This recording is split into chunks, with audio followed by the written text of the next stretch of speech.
Okay.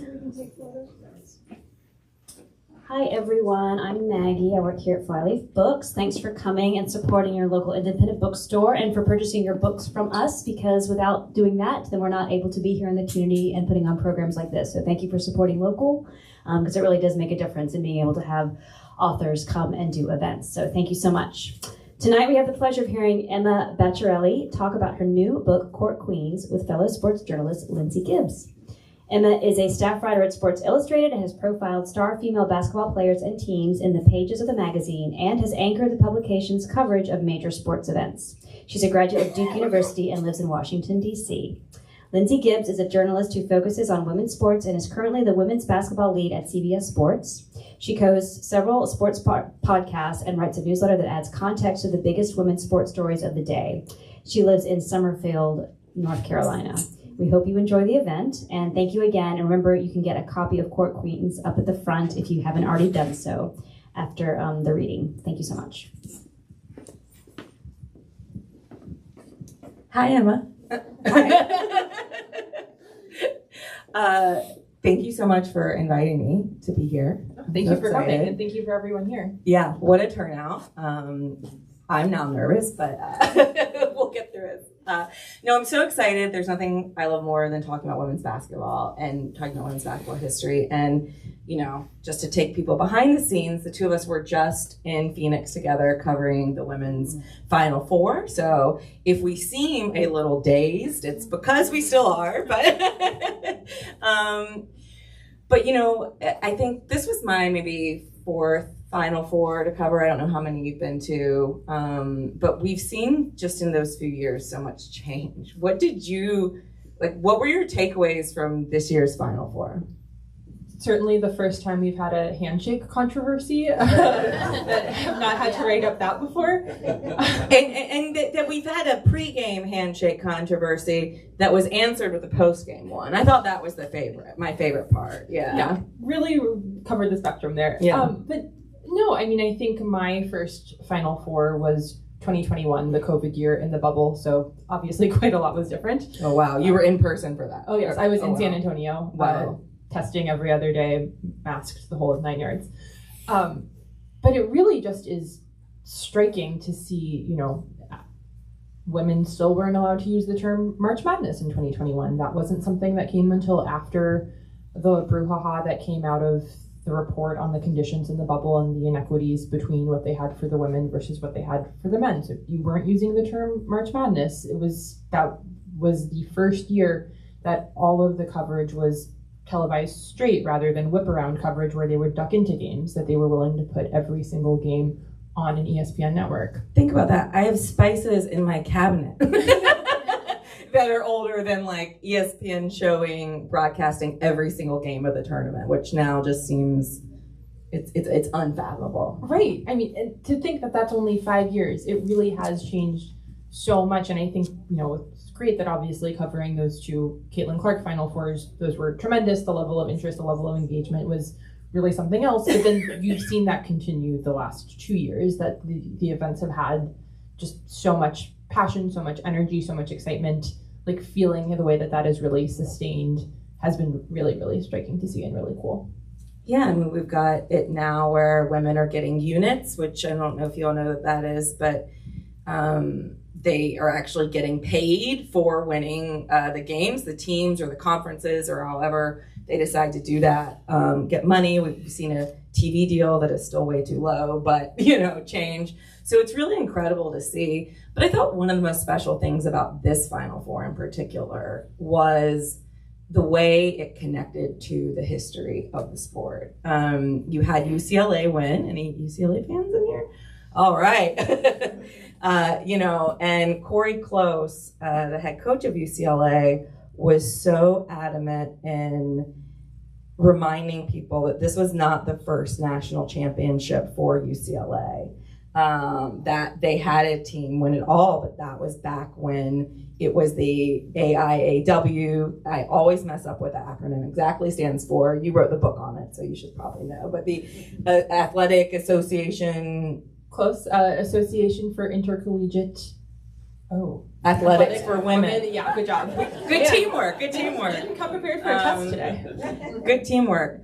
But having written this book especially, I was wondering what you felt about how Corey was so intentional in connecting these teams and these generations and in making sure that these players who helped build the game got their due. Yeah, it's a really good question because it really is striking to see. There are several coaches who do this, but I think Corey Close and UCLA do it more strongly than just about anyone else.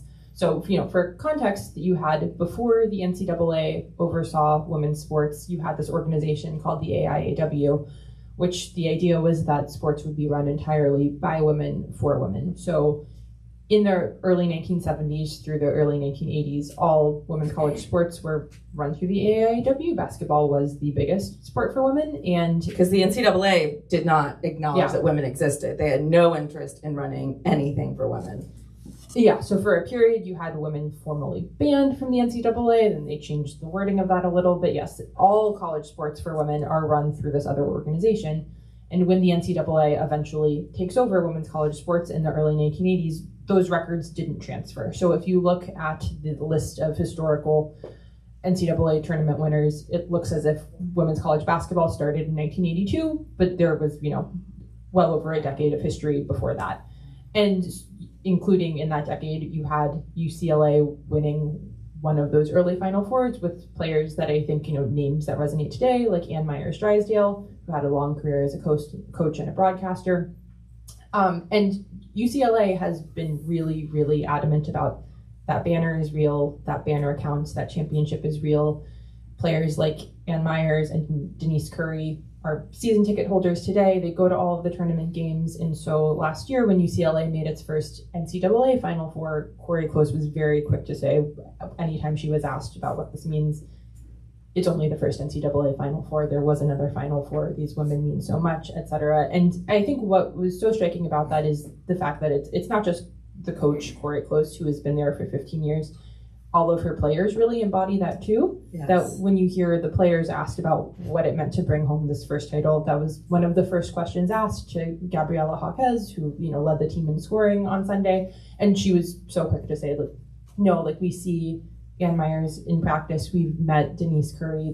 These women won too, and it's nice to win for them and to tie it together and to just make that history kind of real. I think is something that they really press in a way that's really cool to see. Yeah, and it's just so striking how, like you said, this history just erased. And I think that's, to tie this to your book, it's why books like this are so important, because there are so many new fans of the game, and I welcome them. Like, if you were only paying attention to the women's game because you saw Caitlin Clark and got involved in that, and now you're here, that's phenomenal. And yet we still have to, there has to be a way to get people to appreciate that Caitlin Clark didn't start this. Do you know what I mean? That yes, she's helped it tremendously and helped grow it, but that there was this really strong foundation there for, there was our fire already burning for her to, pour gasoline on because of the work that these women have been doing. And I think it's a great segue to your book, which you call Love Letter to Basketball. And I think that made me tear up. And it is. It's a love letter to the sport. And I actually learned a little bit more about the founder of women's basketball, Cinda Berenson, I think is how we say her name. I always want to put an R in there. I always want to call her Sandra, but Cinda Berenson. And I wanted to kind of root us a little bit in that, because we want these CBAs, right? We want the WNBA players to be making $1 million. We want there to be 10 million people tuned into these Final Fours. We want the sellout crowds.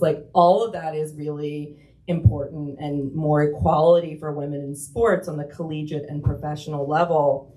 But at the core of this is athletics being denied for women because of the strength, not because the people are afraid of the money or whatever, but because of the strength and the skills that it would teach women, and of people throughout history being afraid of what would happen if women would get access to skills that would make them healthier, more independent, stronger, and able to, work together as a team. So I want to see if you would, for those of us who haven't, a little bit about how Senda got started, because I did not know that she had so many health problems.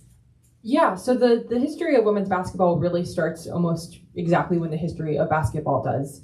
Senda Berenson was a physical education teacher at Smith College for Women in Massachusetts, which is very close to Springfield, which put her very close to James Naismith. And so within a couple months of James Naismith, hanging up that peach basket and getting the story everyone knows about starting basketball as a way to keep his gym classes entertained in the winter, you have Senda Berenson a few miles away at Smith College saying, I should do this for women and for my students, and I think this could be really, really cool. And she's someone who really had kind of an uphill climb to get to where she was. She had many health problems through her youth. She was someone who had wanted to be a musician, but she couldn't even sit up straight enough to play the piano for long periods of time, so she had to give it up. This was kind of an era, the late 1800s, where a lot of times exhaustion was just thought of as like a general all-encompassing ailment for many women, and this idea of women are naturally weak, and so if you're exhausted all the time, that's just kind of the natural way of things. And she decides that's just not acceptable for her, and ends up gradually strengthening herself and really becoming healthy again through exercise and through long walks, through going to physical education classes for women, and then decides she wants to pass that on to her students, that she wants to become a physical education teacher herself, and thinks it's really the most empowering thing that you can do as a woman, just to be strong enough, to be healthy enough to live a life that you want to live. And so, she ends up becoming known as the mother of the sport, that she does a lot to publicize it. She writes these rule books for Spalding that you could order through the newspaper.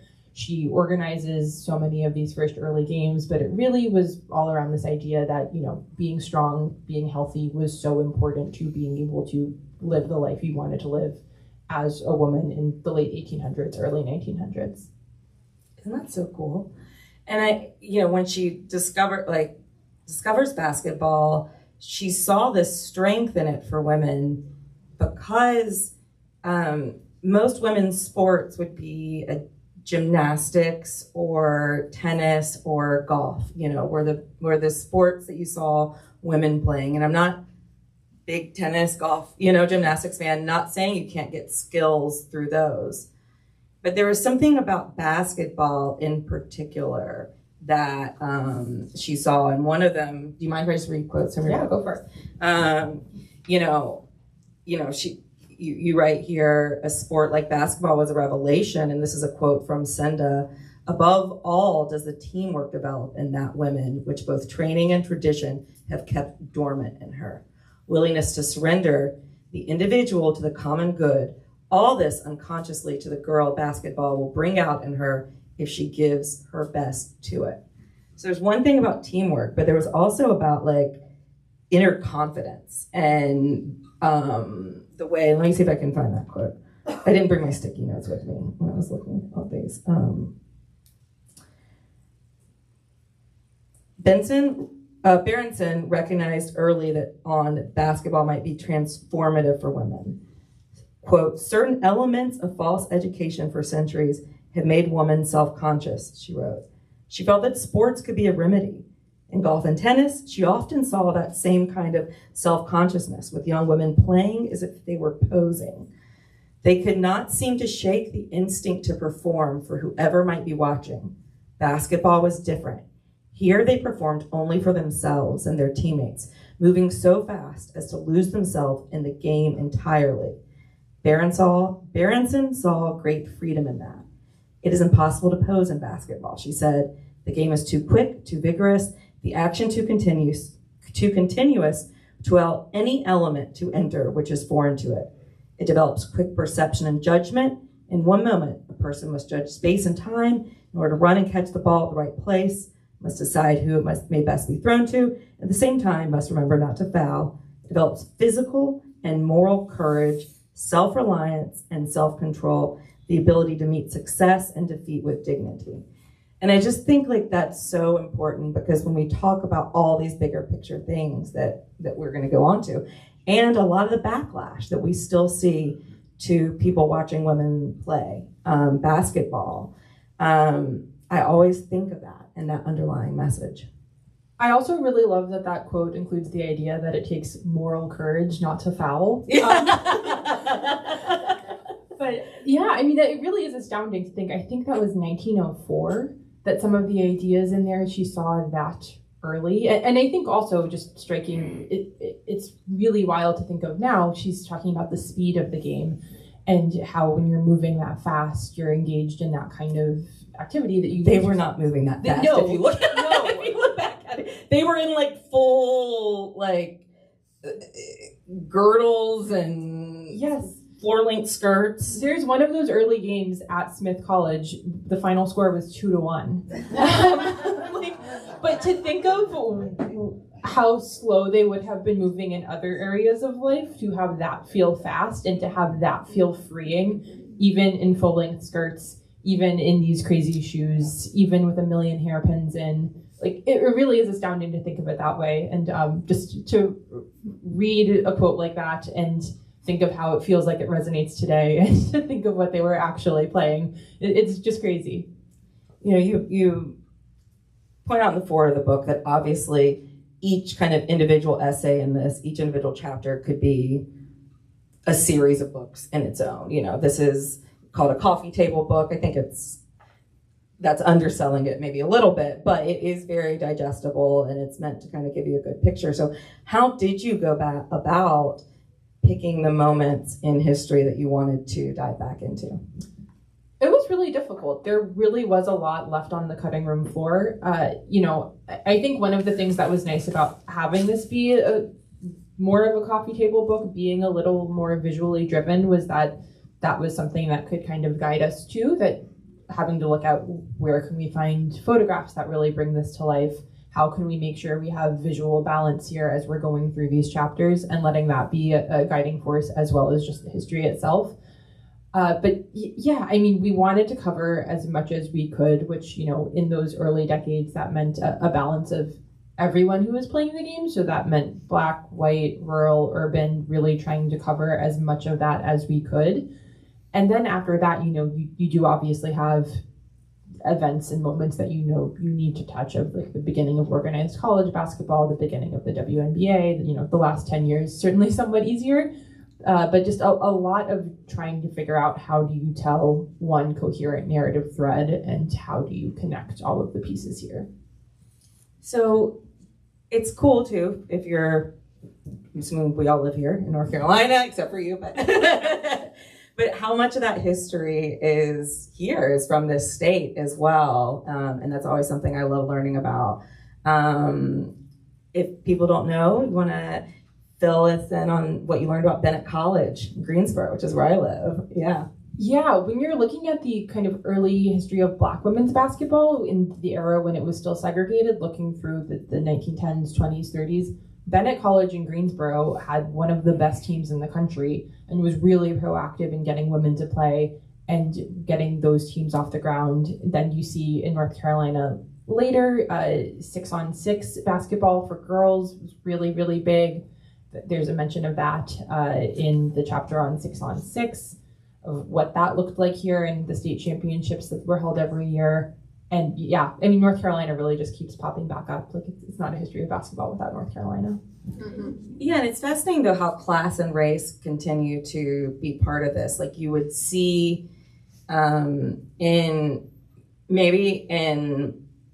the Black communities and Black colleges, the ideas of femininity weren't as constrained as they always were. Is that kind of why you saw that it thrived more there? There certainly was less of an outside, like, external force for white girls and women. 6-on-6 was pushed early because of this idea of, can women run the whole full length of the court? This isn't ladylike. And you didn't see that emphasized quite as much in early HBCUs, et cetera, that because of these racialized ideas of what a ladylike was, it was different. And so you see Black women playing 5-on-5 much earlier than you see white women in many areas because of those ideas. But yeah, you have those fault lines of class and race running the whole way through. Yeah, because like in North Carolina and then in Iowa, where 6-on-6 stayed. Does everyone know what 6-on-6 is? When we're saying that, like you have the 3 on the court and 3, and then the runner, just 1. But you know, it would thrive in the rural towns, right, where women were expected to work and were expected to, you know, do more physical labor than when, in the rich white, really urban communities where women were just, none of that was okay. Yeah, and you really see, it's interesting, you see the game played everywhere, but it looks a little different depending on these ideas that are governed in many instances by class, by race. What should women be doing? And because of that, you see kind of these ebbs and flows over the years of what those opportunities look like and who gets them. So there's, one of the big, if you're at a women's sporting event, I think it was the brand Together came up with the phrase, everybody watches women's sports, and it's kind of a rallying cry within the women's sports community. And obviously it's a direct response to the trolls you see on message boards, to the, the phrase we've all heard at some point, no one watches that, who cares about women's sports? Throughout history, in researching this book, is this new that people care about women's sports? It is not. It is in fact very, very old. Spoiler, we had this conversation on my podcast a few weeks ago. So I'm just like, how do I casually cue you up for this? But no, it really is striking when you're looking back. You have barnstorming teams in the 1940s, 50s, and 60s. You have some of the factory teams that get started when women are working in factories during World War II that become huge, including that's another area where North Carolina is huge because you had the Haynes factory girls in Winston-Salem with the textile industry there, huge, that they traveled all over the country. That was really, really big stuff back then, that before you had kind of the mass professionalization of basketball with the NBA in the 40s, you have, in many cases, barnstorming was so big, smaller local teams were so big, and that was just as true for women as it was for men. And then, yet every time they get big, it seems there would be a backlash, and there would be somebody would get a little scared. They wouldn't call it scared, but yeah, it really is striking that you would see that in some areas you have incredible progress, and then it's as if it stalls out for a decade or even 2. That you see, there's the early decades. It's so much back and forth of teams that are traveling the country, are building real fan bases, and then that's not able to take root in other communities for various reasons. You have all of these other forces at play. And so, yeah, it's a real back and forth that it's, I would say, like a coherent narrative of progress, but not necessarily a linear one. Yeah, and it's always, if you look at it, there's always concern about what the popularity of the girls or the women's game is going to do to the boys and men. And, in high schools, it was, well, this is taking too many resources away from the boys, and they're who really deserve sports.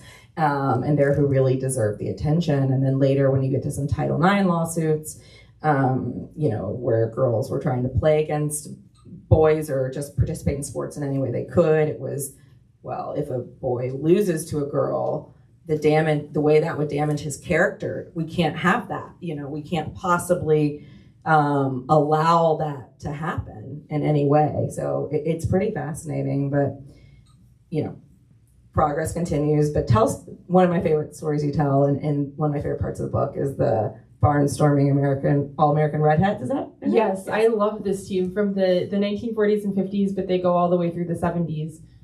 This was a barnstorming team who had a lot of really cool tricks that they were mentored by the Harlem Globetrotters, but they get the name the All-American Redheads because as a publicity move, they have an early sponsor in Clairol, and they all dye their hair the exact same shade of red. And they have these just incredible uniforms. They all have the bright red hair. It's a fun split when you finally see the color photography kick in here. It's black and white in the beginning, and then finally you get the color photography, and you can see the red hair.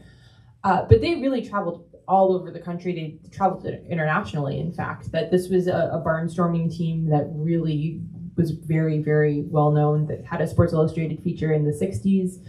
And, you know, at that point, this was a team that had been around for 25 years, traveling the country with their bright red hair. And women wanted to join badly enough that they would dye their hair to get the chance to be on the team. I love it so much. What a great sponsorship too, though. Just, I love the synergy, you know, make it work. But, you know, we get to the point where there is, it is picking up on the collegiate level, and Title IX comes, and you're starting to have these names, the Ann Myers, you're starting to have Nancy Lieberman, Kim Mulkey is a name. You know, she was a star back then, of course. You have Cheryl Miller. And there are these early stabs at professional leagues that I learned a lot about from your book that I didn't know. So take us through those early stabs. And then we're about to stop for questions and get more towards the modern size, but a modern age of things with a W and beyond. But tell us about how these early professional leagues went.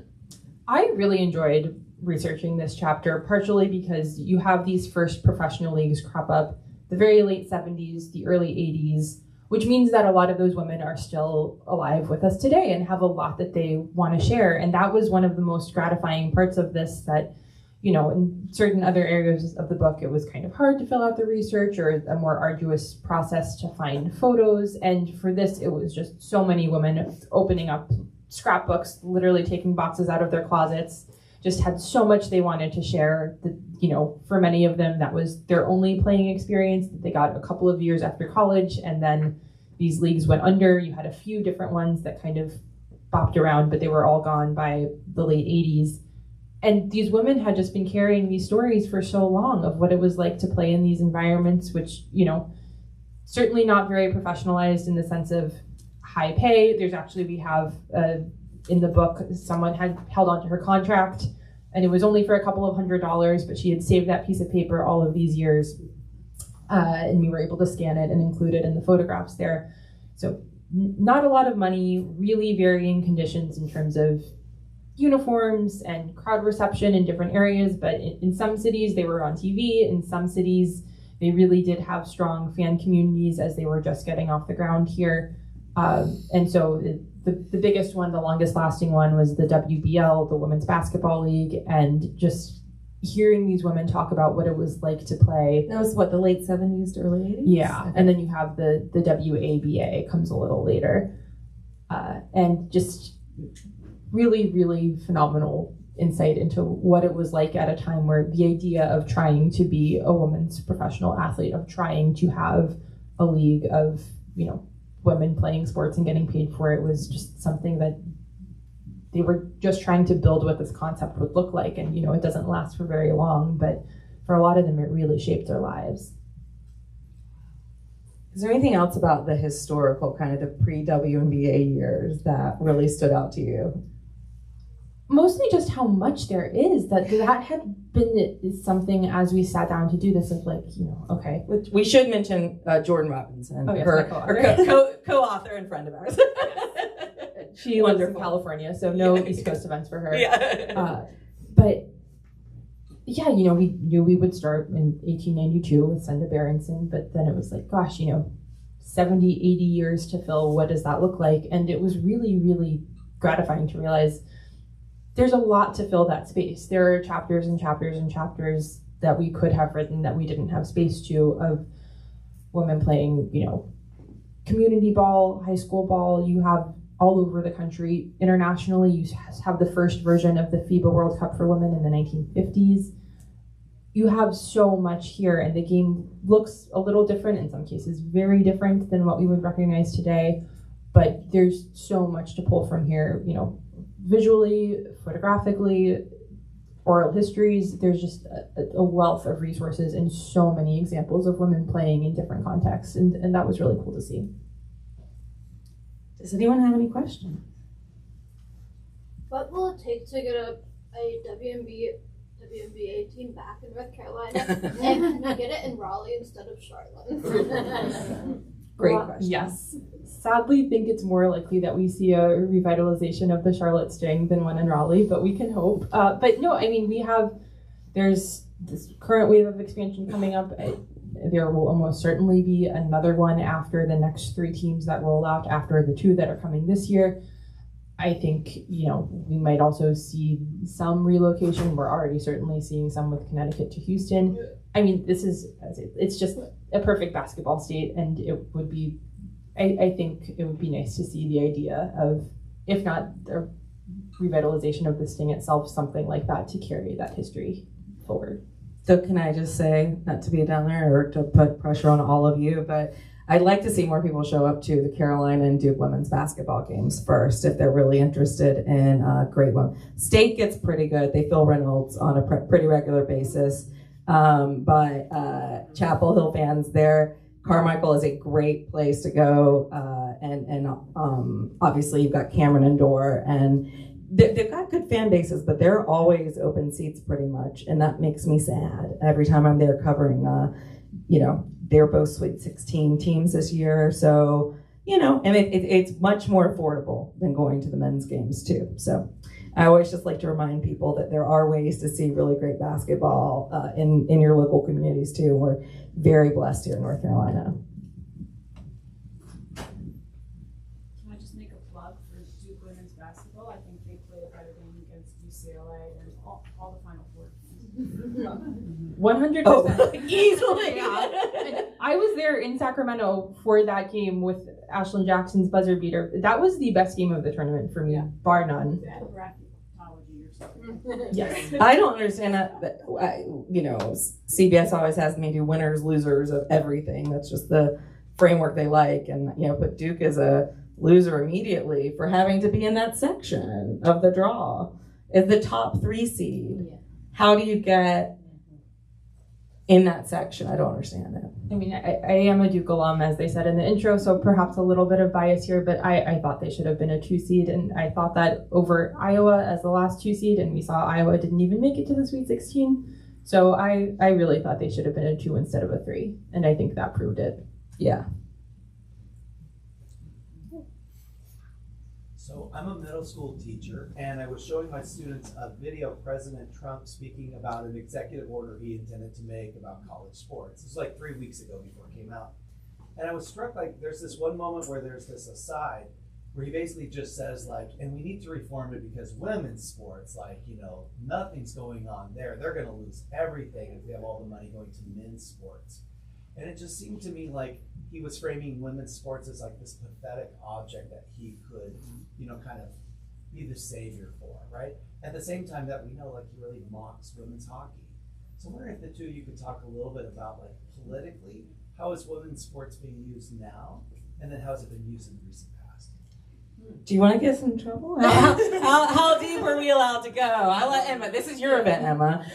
No, I mean, I think you certainly have seen women's sports really used as a sort of political football, pardon the pun, by people who don't always have their best interests at heart. And I think you see it, they can often be used as a place of concern that isn't necessarily rooted in concern for the actual welfare of these athletes, the actual growth of these sports and what that means and what it means to give resources to them and protect athletes and make sure that everyone is in, environments where they're given the resources they need.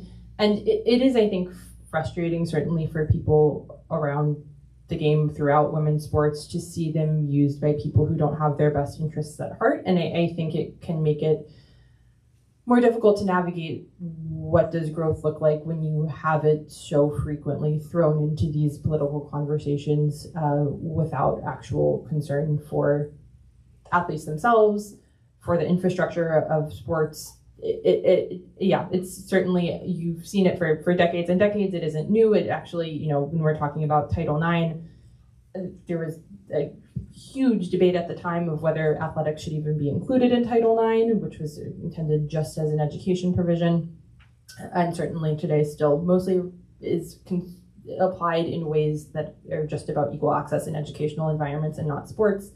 But you've seen this so many times over the years of people trying to weaponize concern here in a way that isn't necessarily, I think, tied to true concern for athletes and for women's sports and for women in general. Nicely done.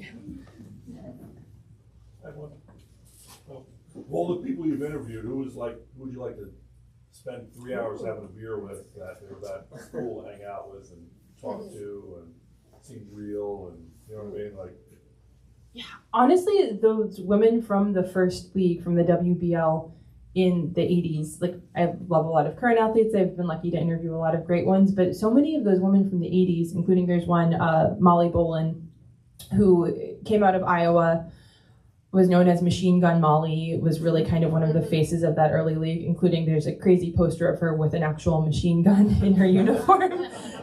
But she had crazy range. Whatever it takes. She's just like a firecracker of a person, so kind, so interesting, and really was a phenomenal player. And to think of what could have been if she'd had the space, if she'd had the chance to play on a larger stage. Like, I mean, the things that so many of those women had to go through to try to get the chance to play was really striking, and they all have just great stories about what it was like posing with a machine gun, doing anything you had to do. And yeah, I would love to spend more time with any of them. There was another hand over here, so. Of all of the interviews you did, what was the research? What was the one thing you walked away and said, I'd have never thought of that. I'd have never thought that through. It was really the early research, which since I live in DC, I was lucky enough to go to the Library of Congress and look through some of their collections of photography and of pamphlets. And I just really had no idea what we were going to find, pre 1940, pre mainstream serious photography. But there was so much that it's one of my favorite little things is in the very first chapter of the book where it's talking about Senda Berenson. We then go into some other early college basketball, and Stanford and Cal played one of the first games, and all of the San Francisco newspapers sent artists to illustrate it. That, they weren't taking photos of this in 1901, but they wanted to commit it to, some kind of visual representation. And so they had artists sketching it and including it in the paper the next morning. And that was just so amazing to me to think of, not just covering these games, but actually recording them visually via sketching and then having that in the newspaper. Just seeing the level of interest and the depth of coverage even back then was so striking, and something that was really fun and something I hadn't thought I would encounter when I started it. So that was just really great. I'm curious how deep you dove into college basketball now with, let me say it this way, we have the transfer portal and the NIL, and that's given a tiny bump to some of the the D2, D3 opportunities, and yet you're still seeing the inequity express itself there. The men played the Final Four, and the D2 and D3 men played their national championship in Indianapolis. The women, the national championship was 2 weeks ago, and so there's still that inequity. And one of the best stories in college basketball this year was the NYU women. Do people know about this? And the upset with Denison and all that. So just curious how much you went into that.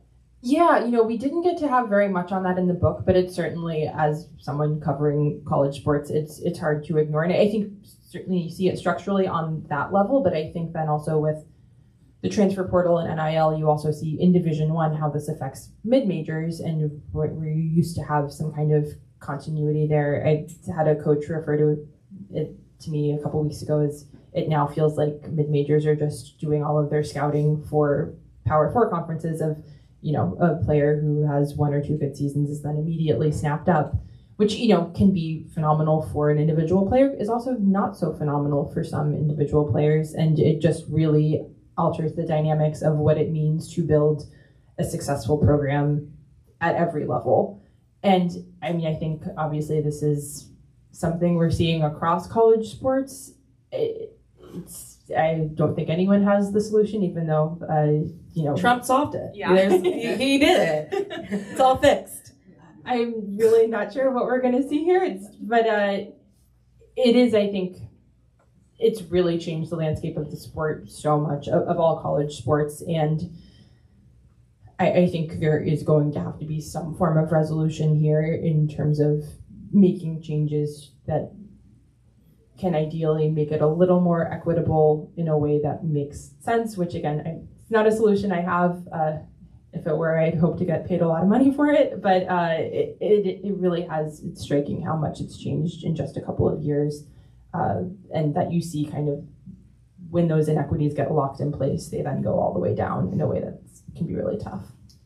And I will say, I think it's also a problem with media and how little media is given to the sports media.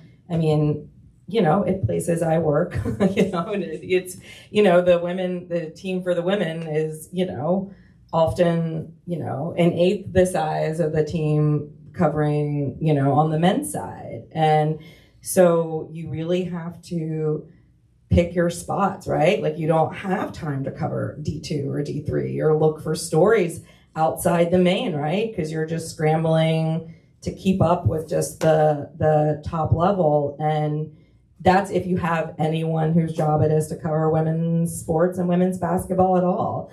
And I think that because of that, so many great stories and problems. Like, I'll be honest, I haven't thought a lot about where the D2 and D3 championships are for the women's game compared to the men's in ways that could be changed to be boosted. Like that's a new thing for me to look into. And I my whole career is looking into inequities in women's sports, and so I think that it's just it's also just such a structural problem of just like when you do have so few resources from institutionally and on a media side, so many problems and programs and people get overlooked.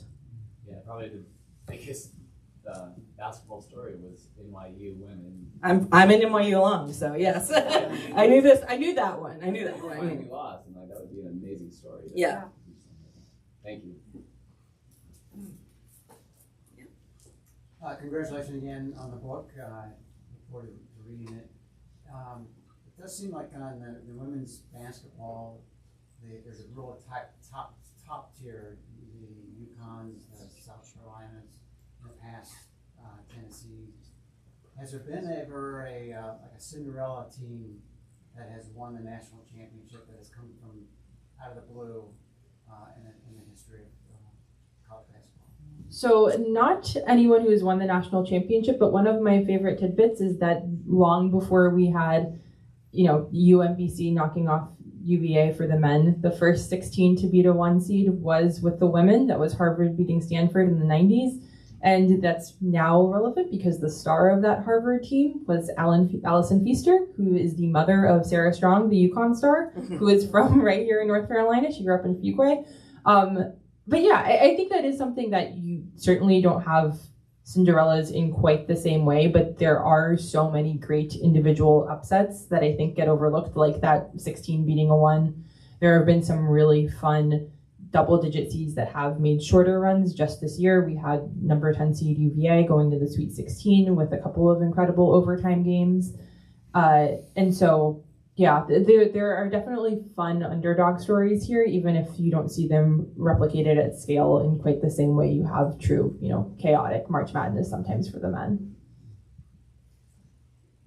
Are there any WNBA players who you think are going to be historically overlooked, just given the time frame that everything is ascending? Maybe they're not as flashy as like Diana Taurasi, but they still have like storied careers that are just generally getting kind of overlooked. Ooh, what a fun question. Yeah, that's a really great question. I think you really do have a lot in that kind of mid 2000s to mid 2010s era. Actually, one that comes to mind to me now, who I think will get her due certainly as a coach. We talked about Duke earlier, but like Kara Lawson's career with the Sacramento Monarchs, a franchise that went defunct fairly quickly, but they won a title. She was incredible there. You have players like that. Ticha Penicheiro was also on those teams, who was really, really great as a point guard. Do you have any more from that era? Yeah, I mean, there's so many, but I was even thinking even more recent who stopped like just before this big boom, like Elena Deladon. I often just think I'm so sad that her biggest crowning moment was in 2019, and she had a few comebacks, but basically ended her career because trying so hard to win the Mystics that championship with her back. And I was a beat reporter for the Mystics during that championship run. I lived in Washington, D.C. as well for a while. And I mean, still the best basketball player. Like, I haven't seen the way she would change the geometry of the court was just, I mean, she would just find these angles off the backboard that I haven't seen anyone get close to doing since. Yeah. But also like a Sylvia Fowles, and these are MVPs, so it's not like, there are a lot more under the radar players too, but I'm even just thinking of these big names that I'm just so afraid because they stopped right before this boom, that they're going to just, like you said, get lost. Yeah, Sloot came to mind because she's going downhill at a time where everything else is going uphill. Yeah, that's a great one. I think also someone like Tamika Catchings, who, the 2012 MVP, I think, and won a championship. But yeah, that whole decade of the 2010s, it really is, I think. I hope that we see more attention brought to what was here just before everything exploded. Bonnie, too. Yeah. So, do you think, obviously with the tragic passing of Kobe Bryant and his daughter Gigi, there was a kind of way that he was pushing through the storytelling element of these athletes? Do you think that by other, I guess, big personalities and obviously people outside of women's basketball, seeing that he obviously came from the men's game, that they can do more to push the game to the next level? And within that, just a second tier question would be, do you think women's basketball needs a face, or is it always going to be about the team element of the game? That's a really good question. And also funny timing where I'll share, I actually just profiled Gigi Bryant's youngest AAU teammate. There's one of those girls who has left in high school and is now going off to play college ball. And so that's a story that's not out yet, but it should be out in about a week or so. And in talking with her, who was, 11 years old when Gigi and her teammates died, very, very young, and as everyone from that team obviously had a lot to process moving forward, it was really striking. Like, the world saw Kobe wearing the orange WNBA hoodie and sitting courtside at games, and that brought so much attention to it. But what really changed their lives was, like, this was a coach who was at practice every single day and who worked them hard and treated them as serious athletes. And that was what they remembered, that, they felt like they just looked at him as a coach, like he was their coach, and that was the role he filled for them, not, face of the game, and not just someone who was showing up at big moments, but who was there in all of those small moments for them. And I think that dynamic is really important, that obviously that can't be replicated exactly, that, not every NBA star has a daughter who's at just the right age who wants to play basketball. LeBron James' daughter is famously into volleyball, which is okay. She's allowed to do that. But I think that dynamic of someone who is showing up publicly and is visibly enjoying the game and engaging with it, which we have seen from many NBA players who, Kevin Durant has spoken a lot about the women's game, that there are lots of players who are giving that kind of public attention, but then having the other side of it, of engaging in those smaller moments, whatever that looks like, whether that's working out with players, whether that's, mentoring in other ways, being willing to support the game, however that looks. I do think that's important. And I think, the women's game doesn't have to be like the men's game in every way, and doesn't have to follow, every single step that you see in the NBA, and doesn't need like the sign off of the NBA, but I think it always helps to have people who are engaged with it and who see it as basketball and want to support it, whatever that looks like, in ways both big and small. And so, to tie into the second part of the question, I don't think there has to be one face, but I think supporting as many different faces who can bring that to different groups and to share different versions of the sport and what it means to them. Like, I think it only helps to have as many versions of that connection as possible. But yeah, that's a really good question.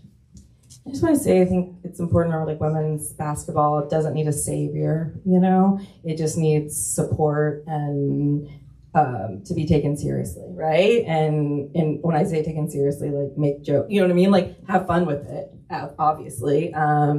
But just to treat these players like athletes and their teams like professional teams and everything. And I do think you often see a lot of men coming in, they saw the praise that Kobe got for his very genuine support, and they want that too, right? Like they would they want to go to the game and they want the pat on the back. You know what I mean? Like they want to say like, I'm lifting up. And I would just say like women's basketball didn't need Kobe. Like it doesn't need anyone, right? Like we'll take everything, but his foundation is really strong.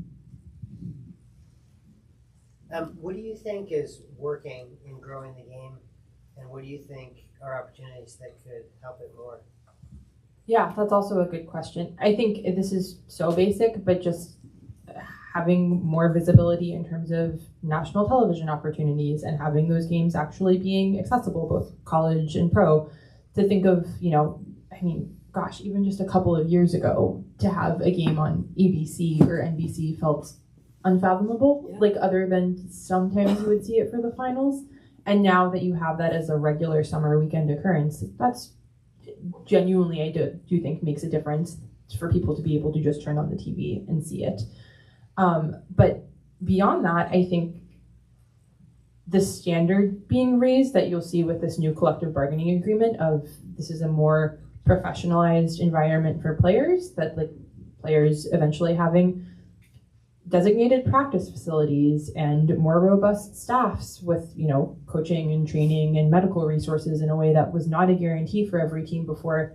That certainly is something that the players need to do their jobs well. And I think that having that environment replicated across the league just only raises the standard for everyone. It improves the product on the floor.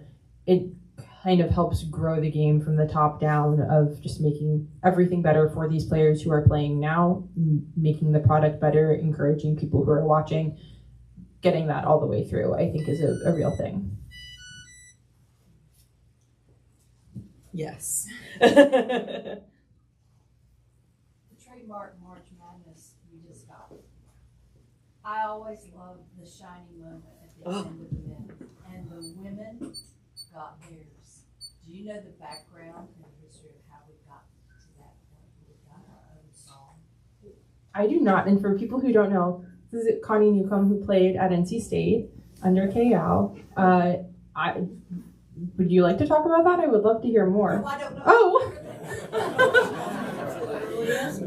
Oh gosh, I thought maybe you had a story there. No, I have heard.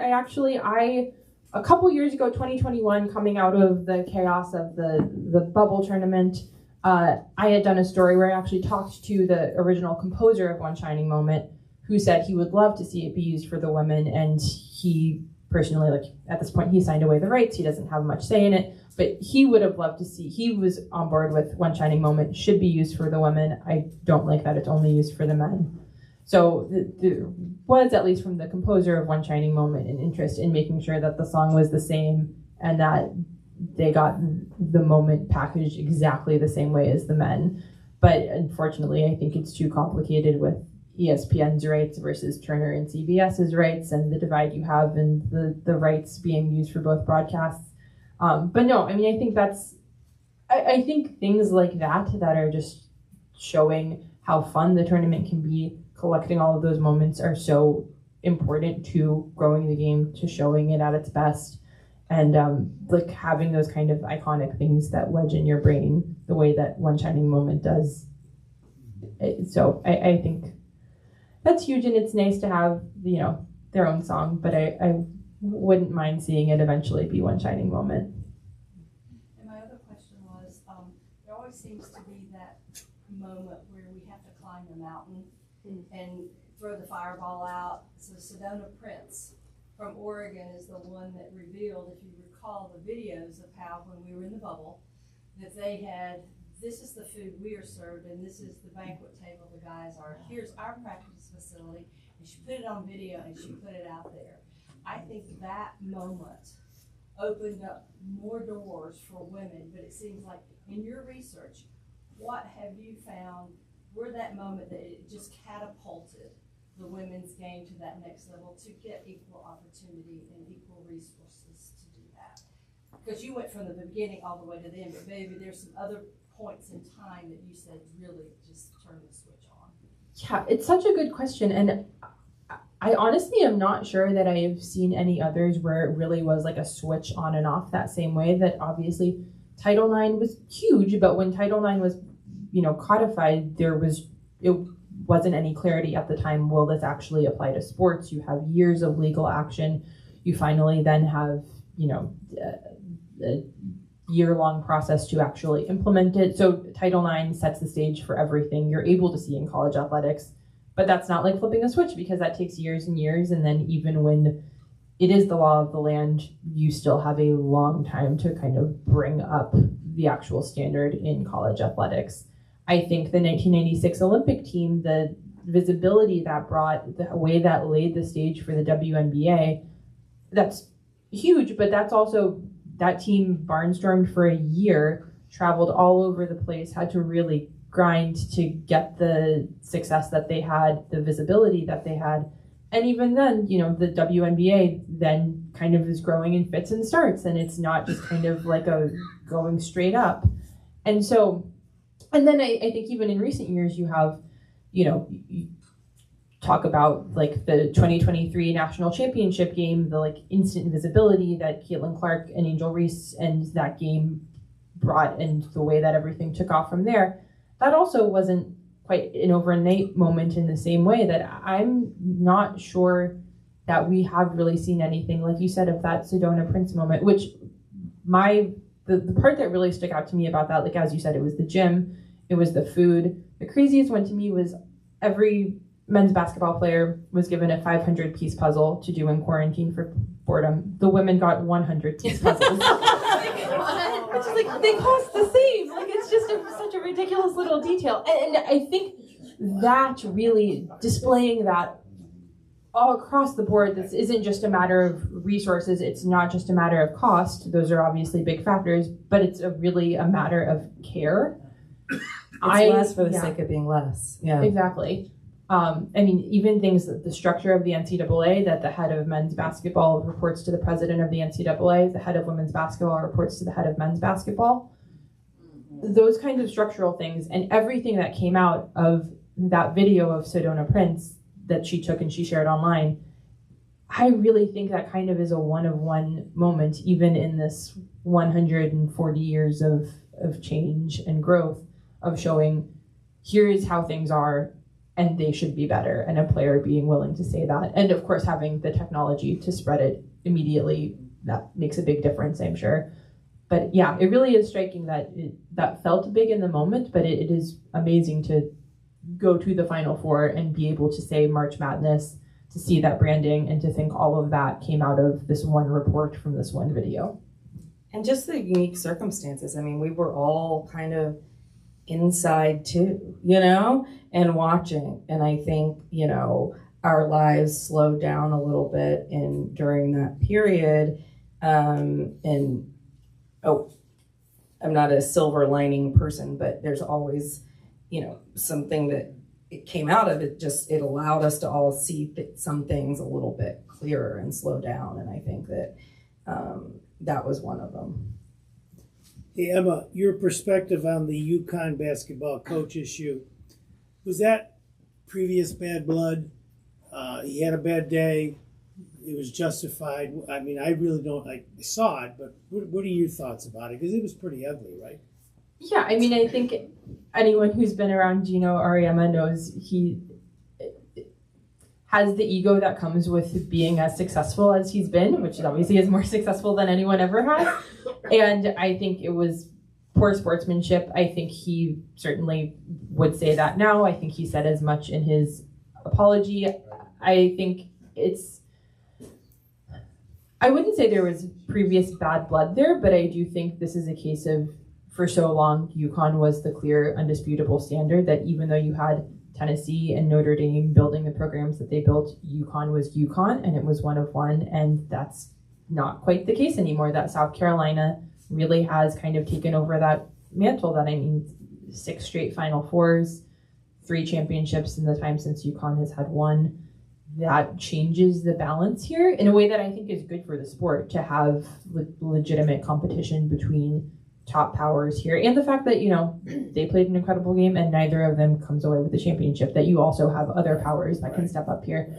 And so I think, you know, I don't think it was a good look. I think it was poor sportsmanship, and I think he would agree, away from the heat of the moment. But I think it is a good thing that you have this many programs who are able to really contend, and that you have multiple coaches that are that kind of larger than life, that, you know, what Dawn Staley has been able to do and what she's built and the way that she's become such a big figure outside the sport, I think is phenomenal. Do you ever see a woman coaching in the NBA?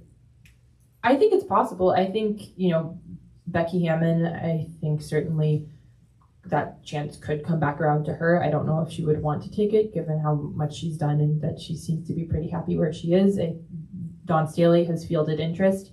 I think it's possible that you do have more women as assistants on staffs now.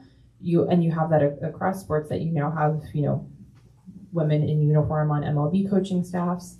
You have the first woman on an NHL bench with Seattle Kraken. NFL. Yeah, you really, I don't think it's impossible, and I think eventually we very well might see that. But I think also one of the great things is that as the standard has risen in the WNBA, that you have those coaches making major salaries, you have them experiencing true professional sports in a way that wasn't true even just a couple of years ago. And if a woman wants to take that opportunity, I think it would be great, but I think not having to feel like that is the only way to experience professional basketball coaching, to feel like it is a truly professionalized experience in the W, I think is really great to have that even. It was pointed out earlier that, you know, NC State has a really great fan base, a really great tradition. UNC and Duke leave a little bit to be desired, but as a season ticket holder the past few years at UNC, it's a rare day that they're as close to a sellout crowd. So the success is there, the infrastructure theoretically is there. You know, this is a basketball area, so what can UNC and Duke do to grow the game and the fan base there? It's a really great question, and I'm sure that, like, if it was as simple as 1 or 2 things, I'd like to think they would have already done it by now.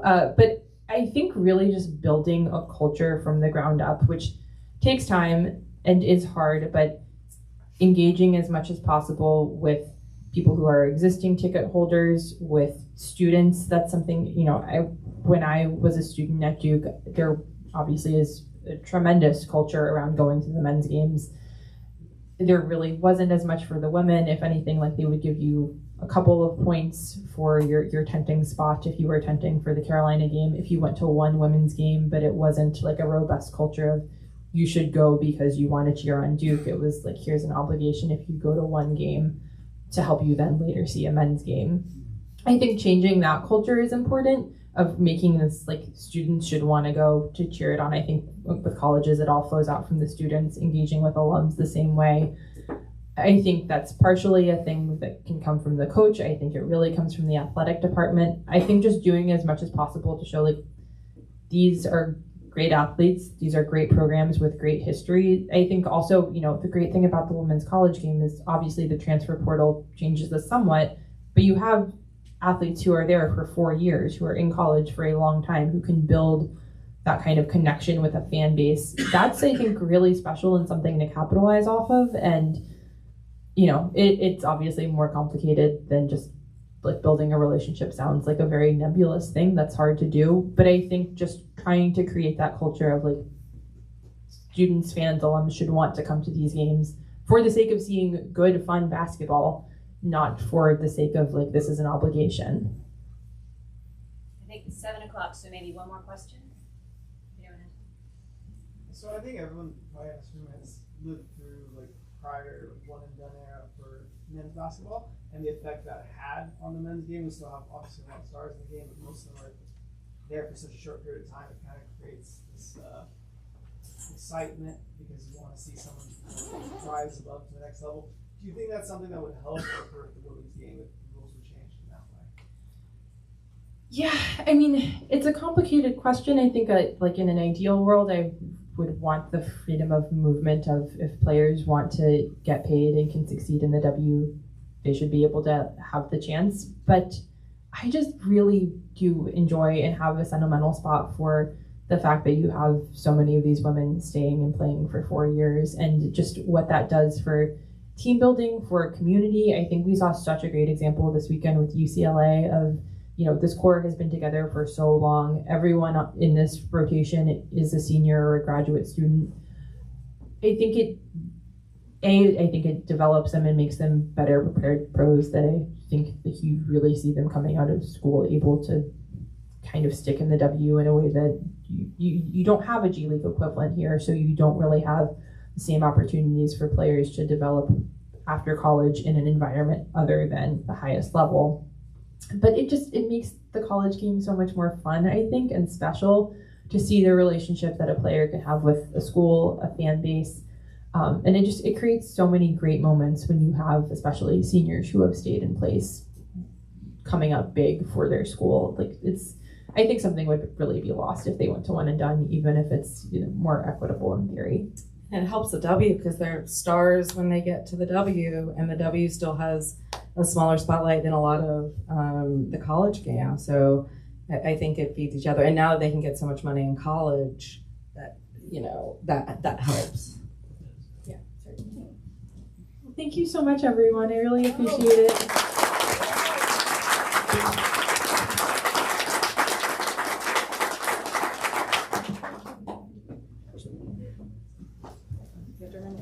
Oh, yes. Okay.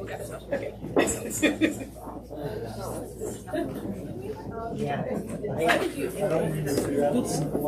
Michelle, that was great. Thank you so much. Yeah. Lots of great questions, right? Yeah. A few more books for you to sign. There's a big stack for your and then a couple other ones, and then sign some stock as well. So Oh yeah, I'd love to. yeah, let's go up to the front of the store.